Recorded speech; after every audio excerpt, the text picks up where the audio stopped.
AITA for not driving my colleague home from work. Hey guys, I am a manager of a cafe, and about 2 years ago we hired a high school student named Grace, 16-year female at the time.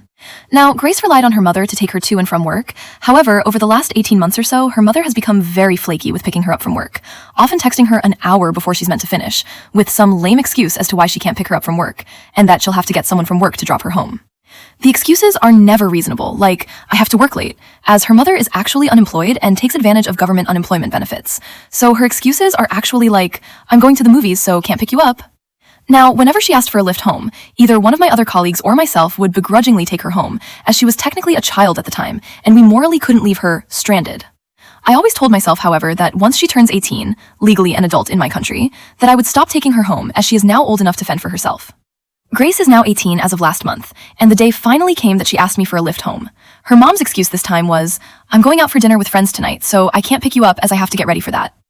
I stood my ground and said, no, I can't take you home. Now, keep in mind that she has multiple options for getting home. She can catch a bus. There is a bus stop right outside our work and one around the corner from her house, with the buses coming every half an hour. She can take a rideshare like Uber, or worst case, she can walk. Her house is literally only 15 to 20 minutes walk away from work. And it's not like we are finishing at 2 a.m. We literally finish at 3:30 p.m. And her walk home will be in broad daylight in an upper middle class area with no real danger. Even worse, she is old enough to get her driving license, and even owns a car. But when asked why she doesn't go for her license, she says, I don't need it. Grace seemed upset when I told her I wouldn't drop her home, but I think it was a good life lesson for herself and a parenting lesson for her mom.